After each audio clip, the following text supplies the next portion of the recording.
Memo to the Samford Bulldogs basketball program, men's basketball program as it is. Do not hire Bucky McMillan, high school coach extraordinaire. Hi everybody, I'm Marky Bilson, and this is a story that all Southern Conference basketball fans really ought to take note of.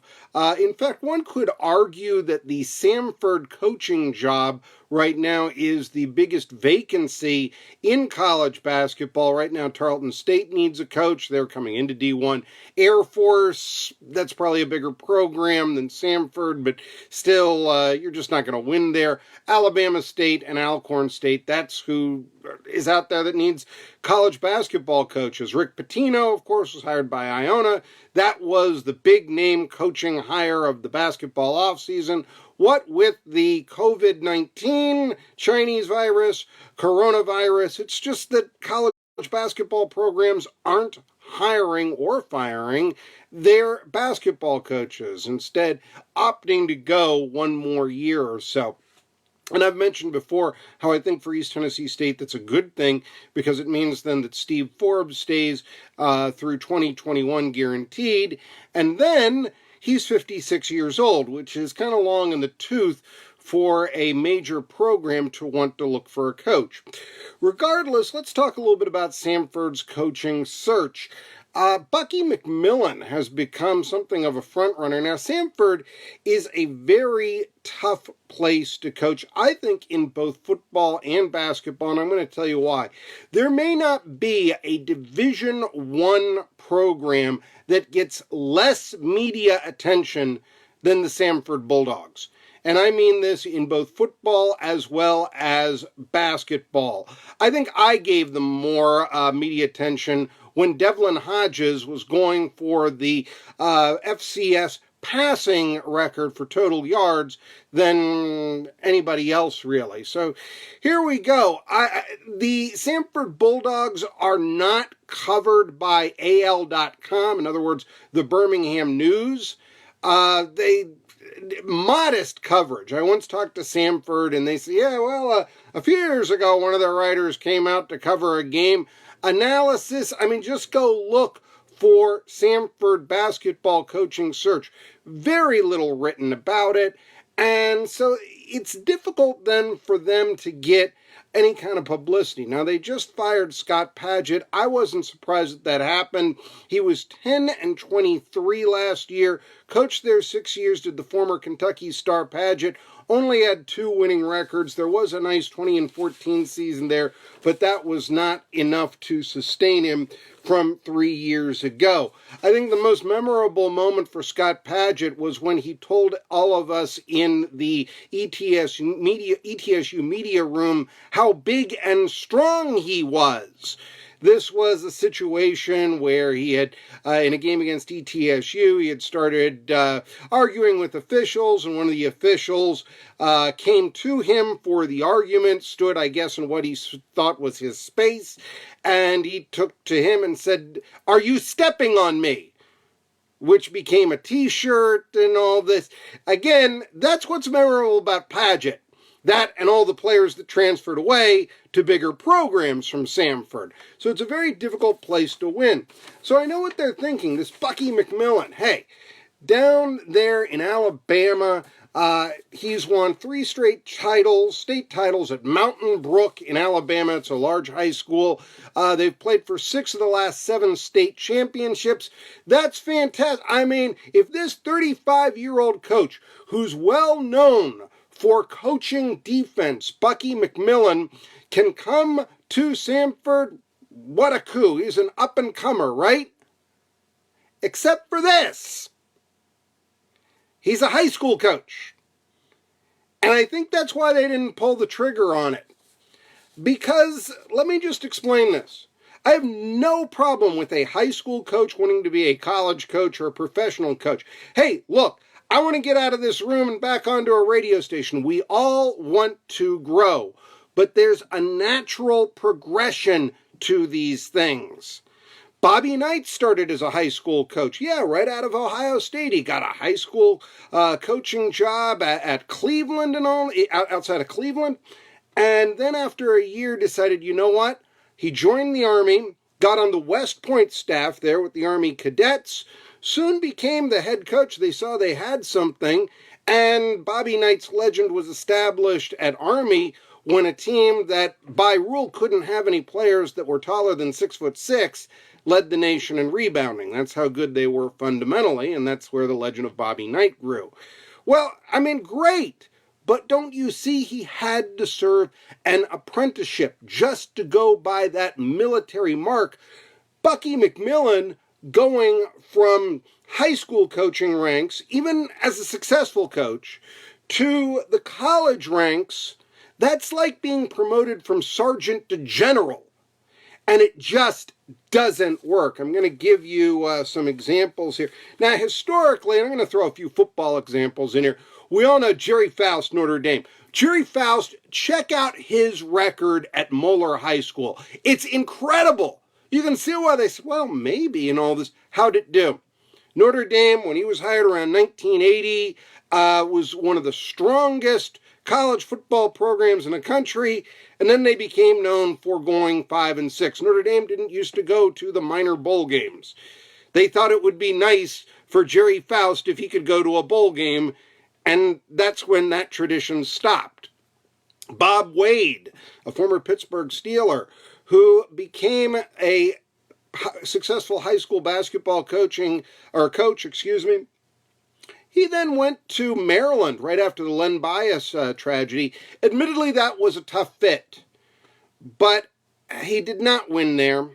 He had 3 seasons in Maryland, which was a pretty good program before then. You used to think of Maryland, well, you thought of North Carolina, and then maybe you thought of Maryland. They were always in the mix for the ACC championship, and they went and fell right to the bottom under Bob Wade. It really, the Len Bias tragedy, as well as Wade's coaching tenure, really sunk the Terrapins. And one of the things that really sunk him, you say, well, that's a difficult situation, is the rule transgressions that happened under Bob Wade. Look at Penny Hardaway, who got the job from Tubby Smith. He was a sexy candidate just 2 years ago at Memphis. A lot of publicity. He's got the #1 recruiting class. Well, what's that gotten him? Because the Memphis Tigers aren't any better than what they were before Penny Hardaway got there. Slightly, maybe. You know? I mean, they finished 5th place this year in their conference. And then, after the James Wiseman situation, Memphis may face infractions of their own. This is a reason why you don't hire a high school coach. It takes an apprenticeship to learn the NCAA rules. It takes an apprenticeship to learn recruiting, this sort of thing. Tony Sanchez, anybody know who he is? UNLV head football coach last 5 years. Very successful local high school coach. 5 losing seasons at UNLV football.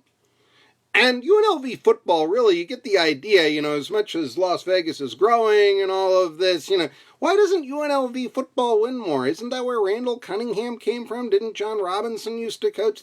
You can never figure, well, one of the reasons why is they hire high school coaches as their football coach.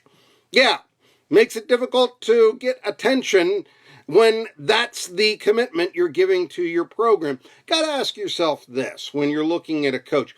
Would another program hire who I am considering?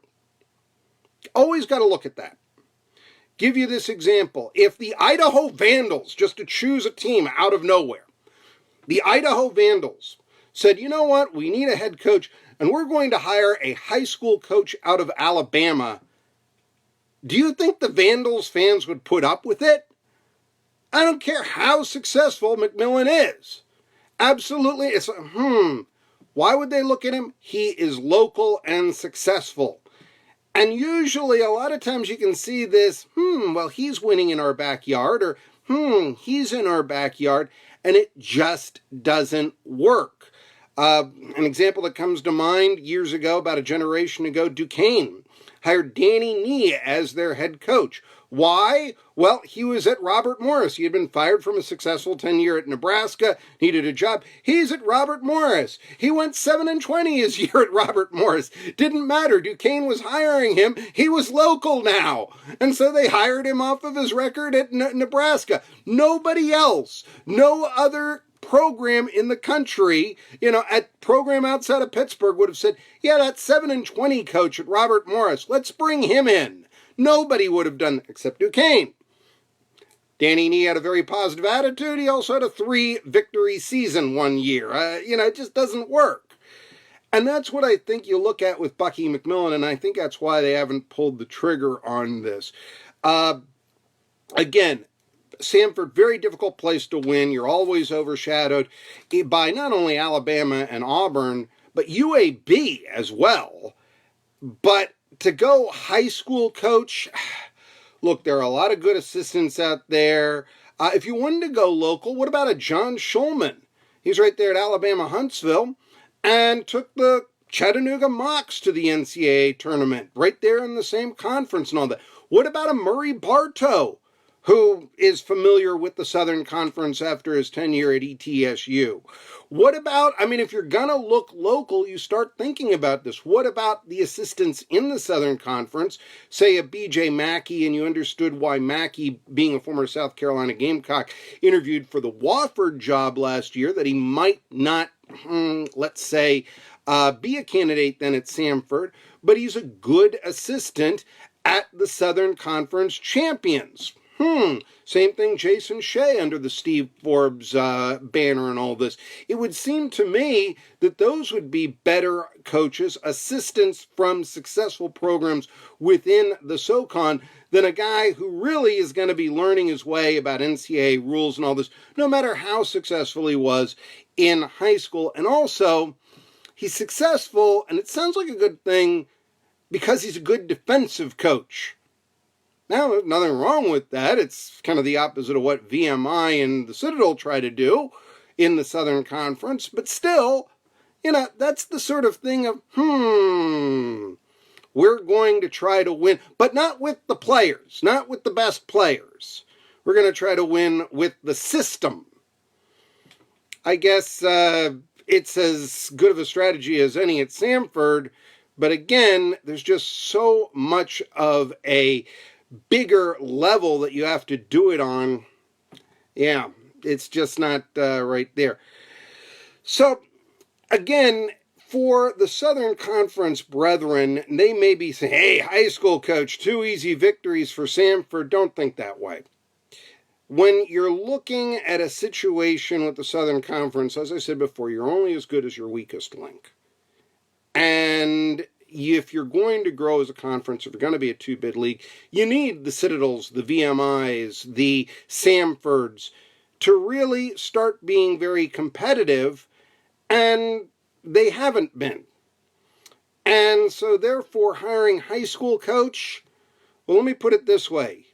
I don't think there's an NC State fan out there who regrets that Morgan Wooten didn't come down to Raleigh, North Carolina in 1980, and they had settle for Jim Valvano. And I don't think that there's anybody who really in Raleigh thinks that, I wonder how high school coach would have done. Now, by the way, there is a couple of exceptions to the rule, somebody is going to say, and just to spread this out, 2 high school coaches I do think were successful. John Thompson at Georgetown. But you know what? That was 1972. And he also had all those years playing for the Boston Celtics. So, it was a little different situation. Then, the other guy I was thinking, Bob McKillop. Took him a while. He went from high school to Davidson, won 4 games his first year. And I don't know if modern-day sports would have given a coach like McKillop the time that he got at Davidson today. But of course, now the Davidson Wildcats are in the Atlantic 10. When he got there, I believe they were in bad independent. and had just, dropped scholarship football, gotten kicked out of the Southern Conference and all that. So it was a real nice rebuilding effort that McKillop was part of. Okay, there's your exception to the rule. Right? Well, maybe. But then let me tell you about that high school mentality. Biggest game McKillop ever coached at Davidson. We all know what it was. Elite Eight game back in 2008 when he had Steph Curry against Kansas, who would go on to win the national championship. 16 seconds left, down by a bucket, and Davidson has the ball. Any coach out there has to have a play, and it's get Curry the ball. Curry's going to get through. He's the man. He's got to get the ball and take the last shot. If you have Steph Curry, there's no way. If you've got 16 seconds, you've got to find a way in those 16 seconds to get Curry the ball for the last shot. End of discussion.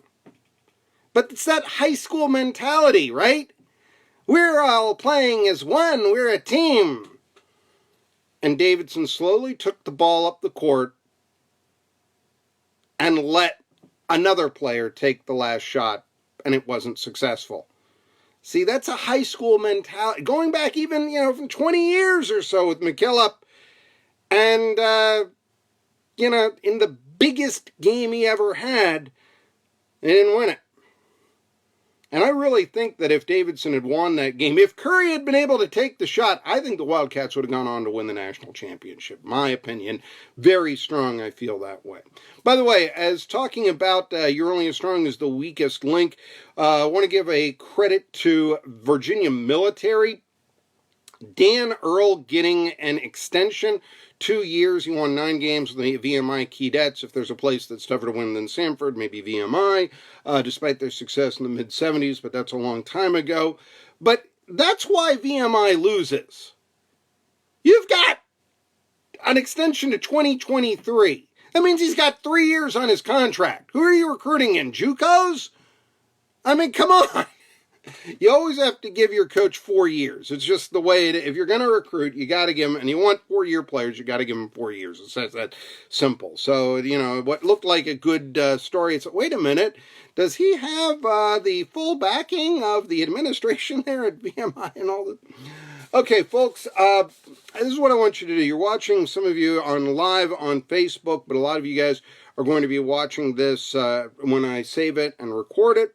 So when you're watching on YouTube, 2 things I want you to do. If you're watching, go to my YouTube channel, Marky Bilson. You'll see almost 1,100 videos, something for everybody on my YouTube channel, and you're going to want to search it. And I update content a lot on my YouTube channel, so you'll be able, do a lot of recent podcasts as well as the archives of my former sports talk show in Johnson City, Tennessee. Going to be, actually it was Irwin, Tennessee, but the Tri-Cities, Tennessee, okay? So lots of Southern Conference content there regarding not only ETSU, but SoCon John Hooper. We talk a lot about the Southern Conference at large, and so you'll want to see that on archives and all that. What I'm talking about, Devlin Hodges, talking about him before he made it with the Steelers, you'll be able to get all of that stuff on my YouTube channel. And it's just go to Marky Bilson and subscribe, hit the button. You'll be, if you're watching on YouTube or on Facebook, add some comments down below. We'd love to hear what you have to say. Just be ready for me to criticize you if you're stupid. Anyway, so like me on YouTube, follow my channel right there, and, follow on Twitter as well. I talk a lot about the goings-on of the Southern Conference there as well, an up-and-coming conference, we hope, in college basketball, thanks to former Commissioner John Iamarino, who really saw that it was basketball that was the way and not so much football for that mid-major conference. So, until then, the final notice, Samford, I know you were considering it, but do not hire a high school coach. As successful as he is, do not hire Bucky McMillan. If he wants to come on as an assistant coach, great. Other than that, don't hire him as the head coach. It just doesn't work. I'm Marky Bilson.